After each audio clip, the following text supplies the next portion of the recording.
اما بعد باب الاضاحی، قربانیوں کا بیان۔ اضاحی لفظ جو ہے یہ اضحیۃ کی جمع ہے، جس کا معنی ہوتا ہے ایک قربانی۔ ہاں جی، اور اضاحی زیادہ قربانیوں کو کہتے ہیں۔ اچھا ہاں جی، اور اس کو اضحیۃ ضحیٰ سے ہے، اور ضحیٰ کا معنی ہوتا ہے چاشت کا وقت۔ والضحیٰ واللیل اذا سجا، والضحیٰ کا مطلب بھی یہی ہے کہ اللہ تعالیٰ قسم کھا رہے ہیں چاشت کے وقت کی قسم۔ تو ضحیٰ سے اضحیہ ہے، اور اضحیہ کی جمع اضاحی ہے۔ ان جانوروں کو ہاں جی، ان جانوروں کو بھی اضاحی اسی وجہ سے کہا جاتا ہے کہ ان کی قربانی کا آغاز چاشت کے وقت میں کیا جاتا ہے، ٹھیک ہے، اس وجہ سے ان کو اضاحی کہا جاتا ہے۔ اور عید الاضحیٰ بھی اسی وجہ سے، ٹھیک ہے، ایک ہی لفظ ہے سارے۔ دوسری بات، قربانی کے 4 دن ہیں، ٹھیک ہے، یہ مسلم ہے۔ بعض لوگوں نے اس کو 3 دن کہا ہے، 3 دن ہے نہیں، 4 دن ہے۔ ایک عید والا دن، اور عید کے بعد پھر 3 دن اور مسنون ہے۔ نبی صلی اللہ علیہ وسلم نے فرمایا ایام التشریق جو ہیں یہ سارے کے سارے یہ عید کے دن ہیں، قربانی کے دن۔ تو عید کا دن تو قربانی کا ہے ہی ہے، اس کے بعد مزید 3 دن جو ہیں وہ بھی قربانی کے ہیں۔ انسان عید کے چوتھے دن نماز مغرب سے پہلے جب چاہے قربانی کر سکتا ہے، لیکن ان میں سب سے پہلے جو افضل ترین دن ہے وہ عید کا پہلا دن ہے۔ اس کے بعد جو ہے وہ جب مرضی انسان کر سکتا ہے 4 دنوں کے اندر اندر۔ ہاں جی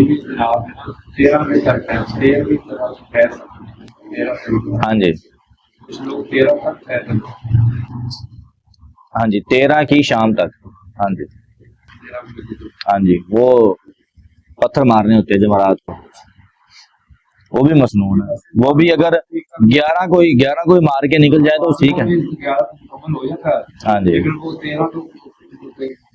ہاں جی، وہ ظاہری محبت پیار۔ دوسرا سوال یہ پیدا ہوتا ہے کہ قربانی کرنا فرض ہے یا سنت ہے؟ تو اس میں علماء کا کافی اختلاف ہے۔ بہرحال جو بات سمجھ آتی ہے وہ یہی ہے کہ جس انسان کے پاس استطاعت موجود ہے اس پر قربانی فرض ہے، جس کے پاس استطاعت نہیں ہے اس پر قربانی فرض نہیں۔ یعنی استطاعت کا مطلب کیا ہے کہ انسان کے جتنا اس کی آمدنی ہے اس کے مطابق اس کے گھر کے سارے اخراجات پورے ہو رہے ہیں، پھر بھی اس کے پاس اضافی پیسے بچ جاتے ہیں، جس کی خود ہی پتا، بالکل اس کا دل بالکل ایسے ہی، اس کو پتا ہے کہ میری جو ہے وہ جتنی میری آمدنی ہے اس کے مطابق میرے گھر کے اخراجات پورے ہو رہے ہیں، پھر بھی میرے پاس پیسے اضافی بچ جاتے ہیں، ٹھیک ہے، وہ پھر پیسے اس انسان کے پاس استطاعت موجود ہے تو وہ پھر قربانی لازمی کرے۔ لیکن اگر کوئی بہانے بناتا ہے یا کچھ کرتا ہے تو بہرحال وہ گناہ گار تو ہے، اس کا معاملہ اللہ تعالیٰ کے ساتھ۔ وعن انس بن مالک رضی اللہ عنہ ان النبی صلی اللہ علیہ وسلم کان یضحی بکبشین املحین اقرنین۔ سیدنا انس بن مالک رضی اللہ عنہ بیان کرتے ہیں کہ نبی صلی اللہ علیہ وسلم کان یضحی، آپ ذبح کیا کرتے تھے، آپ قربانی جو ہے وہ لیا کرتے تھے، بکبشین 2 مینڈے، املحین موٹے تازے، اقرنین سینگوں والے، ٹھیک ہے، موٹے تازے سینگوں والے، اور اس میں یہ بھی بات ہے سفید رنگ والے آپ علیہ السلام جو ہے وہ مینڈے لیا کرتے تھے قربانی کے لیے نبی صلی اللہ علیہ وسلم۔ وَيُسَمِّي، اور آپ ذبح کرتے وقت اللہ کا نام لیتے، وَيُسَمِّي اللہ کا نام لیتے، وَيُكَبِّرْ اور تکبیر کہتے، یعنی بسم اللہ واللہ اکبر، یہ الفاظ آگے وضاحت بھی آ جائے گی۔ وَيَضَعُ رِجْلَهُ عَلَى صِفَاحِهِمَا، اور آپ ان کے اس قربانی کے کرتے وقت اس جانور کے منہ کے ایک رخ پر اپنا پاؤں رکھتے تھے تاکہ قربانی کے جانور کو کنٹرول کیا جا سکے، کیونکہ ذبح کرتے وقت جب چھری چلتی ہے تو اس وقت قربانی کے جانور جو ہے وہ تڑپتا ہے اور اپنی ٹانگیں وغیرہ مارتا ہے اور جان چھوڑانے کی کوشش کرتا ہے۔ اس وقت اگر اس کو قابو نہ کیا جائے تو چھری جو ہے وہ بس وقت غلط بھی چل جاتی اور قربانی کے جانور کو مزید تکلیف ہوتی ہے۔ تو اس کو مکمل قابو رکھنا یہ ضروری ہے، ٹھیک ہے، اس کے مکمل اس کو ہلنے نہ دینا یہ بہت ضروری ہے۔ وفی لفظ، اور ایک روایت کے الفاظ ہیں ذبحہما بیدہ، آپ نے خود اپنے ہاتھ سے ان دونوں مینڈوں کو ذبح کیا، یعنی قربانی کا جانور خود ذبح کرنا مسنون ہے، اور چاہے مرد ہو یا عورت بھی جانور ذبح کر سکتی ہے، ٹھیک ہے۔ صحابیات کے بارے میں آتا ہے کہ وہ اپنی قربانی کے جانور خود ذبح کیا کرتے تھے، ٹھیک ہے۔ تو آج اگر ہمارے یہاں عورتوں میں تو اتنا حوصلہ نہیں ہے، ٹھیک ہے، وہ چھوٹی سی مرغی کو دے کے ڈر جاتی ہیں تو قربانی کا جانور کیسے ذبح کریں؟ تو عورتوں کو بہرحال یہ حوصلہ اپنا اندر پیدا کرنا چاہیے اور صحابیات کی وہ سنت کو زندہ کرنا چاہیے۔ وفی لفظ، اور ایک روایت کے الفاظ ہے سمینین، موٹے تازے دو مینڈے، ٹھیک ہے، سین کے ساتھ اگر یہ لفظ ہو تو معنی ہے موٹے تازے، اور آگے وہ کہہ رہے ہیں کہ ایک روایت کے الفاظ ہیں سمینین، سا کے ساتھ، ایک ہے سین کے ساتھ، ایک ہے 3 نقطوں والے سا کے ساتھ، دونوں کے معنوں میں فرق ہے۔ سمینین اگر آئے تو معنی ہے دونوں موٹے تازے ہیں، اور اگر سمینین ہو تو معنی ہوتا ہے بہت قیمتی ہے، ٹھیک ہے، بہت قیمتی، یعنی اس وقت کے اعلیٰ درجے کے مینڈے جو تھے نا، مہنگے ترین مینڈے نبی صلی اللہ علیہ وسلم نے قربان کیے، ٹھیک ہے۔ تو اللہ کے نبی علیہ السلام جب اللہ کی راہ میں کوئی چیز دیتے تھے تو بڑی اعلیٰ قسم کی دیتے تھے، اعلیٰ کوالٹی کی دیتے تھے۔ وفی لفظ المسلم، اور مسلم کے الفاظ ہیں وَيَقُولُ بسم اللہ واللہ اکبر، یہ الفاظ بھی آگے کہ ذبح کرتے وقت آپ نے کلمات کون سے پڑھنے ہیں؟ بسم اللہ واللہ اکبر، اس کی وضاحت بھی حدیث میں آ گئی ہے۔ باقی اکیلا بسم اللہ پڑھنا بھی جائز ہے، یعنی اکیلا بسم اللہ انسان واللہ اکبر نہ بھی پڑھے تو یہ بھی جائز ہے، آگے حدیث آ رہی ہے، اس میں اس بات کی وضاحت ہے کہ نبی صلی اللہ علیہ وسلم نے صرف بسم اللہ پڑھا تھا، آگے اللہ اکبر نہیں پڑھا تھا۔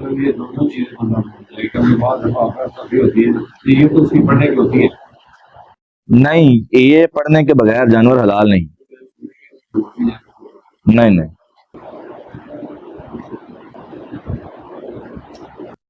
بہرحال اس معاملے میں سختی ہے، اگر انسان بھول گیا ہے تو کیا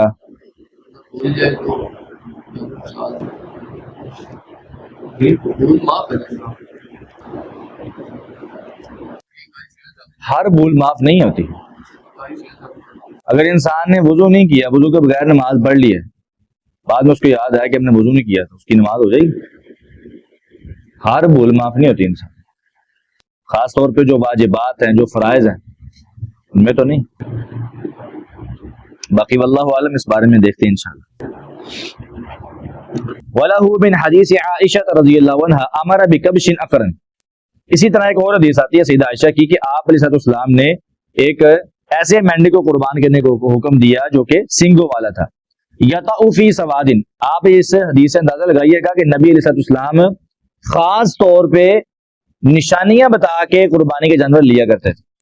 یطأ فی سوادن، آپ نے فرمایا ایسا جانور لے کے آنا، یطأ فی سوادن، جو کہ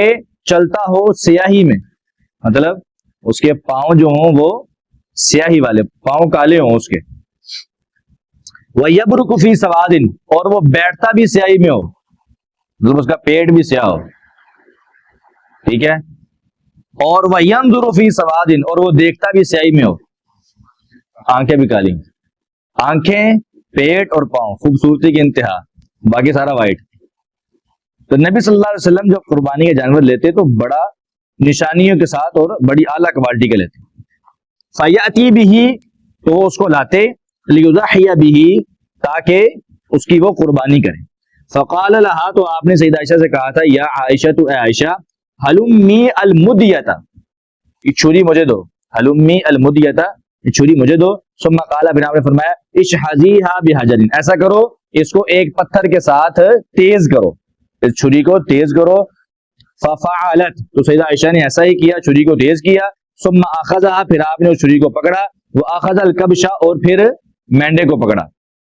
چھری کو پکڑا پھر مینڈے کو پکڑا، فاضجعه، پھر آپ نے اس کو لٹایا، ثم ذبحه، پھر آپ نے اس کو ذبح کیا، ثم قال، ذبح کرتے وقت آپ نے کہا بسم اللہ، ٹھیک ہے، اللہ کے نام پہ، ہاں جی، صرف بسم اللہ، یہاں پہ الفاظ آ گئے، اللہم تقبل من محمد و آل محمد ومن امت محمد صلی اللہ علیہ وسلم، آپ نے یہ دعا پڑھی، اے اللہ اس قربانی کے جانور کو محمد، علیہ السلام ان کی طرف سے قبول فرما، وہ آل محمد اور میری آل کی طرف سے قبول فرما، ومن امت محمد اور میری امت کی طرف سے بھی اس کو قبول فرما، ثم ضحى بہ، پھر آپ نے اس کو قربان کیا، اس کو ذبح کیا۔ یعنی سب سے بڑی بات کیا ہے کہ انسان اللہ کی راہ میں اعلیٰ سے اعلیٰ کوالٹی کی چیز بھی اگر دے رہا ہو نا تو قبولیت کی دعا لازمی، قبولیت کی دعا لازمی۔ اسی طرح یعنی یہ نا ہمیں تعلیم باقاعدہ دی گئی ہے اسلام کے اندر۔ سب سے پہلے ابراہیم علیہ السلام نے جب کعبۃ اللہ بنایا تھا تو اس کے فوری بعد ربنا تقبل منا کی دعا کی، حالانکہ اتنا بڑا کام کیا، اللہ کا گھر بنایا، اتنا بڑا کام کیا، اور اس کے بعد پھر آخر میں یہ کہا اللہ اس کو قبول فرما۔ پھر اس کے بعد نبی علیہ السلام ہر نماز کے بعد کہا کرتے تھے استغفر اللہ استغفر اللہ استغفر اللہ اللہم انت السلام و منک السلام، کہ یا اللہ میں نے اپنی طرف سے پڑھ لی ہے، اگر غلطی کوتاہی ہے تو وہ معاف کر دے، اس کو قبول کر لیں۔ ٹھیک ہے، تو یہ ساری چیزیں ہمیں بتائی گئی ہیں کہ ہم جتنا مرضی بڑا کام کریں اس کی قبولیت کی دعا لازمی کرنی چاہیے کہ اللہ اس کو قبول فرما۔ ٹھیک ہے، تو ایک تو مسئلہ یہ ثابت ہوتا ہے کہ انسان جو جتنا مرضی بڑا کام کرے اس کی قبولیت کی دعا لازمی کرے۔ پھر آپ علیہ السلام کی شفقت ثابت ہوتی ہے کہ آپ نے جانور ذبح کیا ہے تو صرف اپنی طرف سے نہیں کیا، آپ نے اپنی امت کو بھی یاد رکھا ہے، اس میں اپنی آل کو بھی یاد رکھا، اس میں آپ نے یہ کہا اللہ میری طرف سے، میری آل کی طرف سے اور میری امت کی طرف سے اس کو قبول فرما۔ اور ایک روایت کے باقاعدہ الفاظ ہیں کہ میری امت کے وہ افراد جنہوں نے قربانی نہیں کی ہے ان کی طرف سے قبول فرما۔ تو یہاں سے اور بھی بڑے مسائل ثابت ہوتے ہیں۔ بعض لوگوں نے جنہوں نے یہ کہا ہے نا کہ میت کی طرف سے قربانی کی جا سکتی ہے، کوئی بندہ فوت ہو گیا ہے یا کوئی بھی ہے، اس کی طرف سے آپ الگ جانور قربان کر سکتے ہیں۔ الگ ہی جانور قربان نہیں کیا جا سکتا، کوئی بھی میت ہے اس کے لیے آپ جس جانور کو ذبح کر رہے ہیں اسی میں آپ اس کا نام لے لیں کہ یا اللہ، کہ یا اللہ اس کو میری طرف سے بھی قبول فرما اور اس کو اس بندے کی طرف سے بھی قبول فرما۔ یہ ٹھیک ہے، جس طرح اللہ کے نبی نے کیا ہے اس طرح کریں، لیکن کسی بھی میت کے لیے الگ جانور قربان کرنا یہ حدیث سے ثابت نہیں ہے۔ ٹھیک ہے، جو ثابت ہے وہ کرنا چاہیے کہ نبی صلی اللہ علیہ وسلم نے جس طرح کیا ہے، آپ نے اپنی امت کے لیے علیحدہ جانور نہیں قربان کیا، جو اپنے لیے جانور قربان کیا ہے اسی میں آپ نے اپنی آل کو بھی شریک کیا ہے اور اپنی امت کو بھی شریک کیا۔ تو اگر کسی نے کسی میت کی طرف سے قربانی کرنی ہے تو وہ یہی طریقہ اپنائے گا جو آپ علیہ السلام نے سکھایا ہے، اور وہ یہی ہے کہ جو جانور قربان کرے اس میں ان سب کا نام ہے۔ واللہ تعالی اعلم بالصواب۔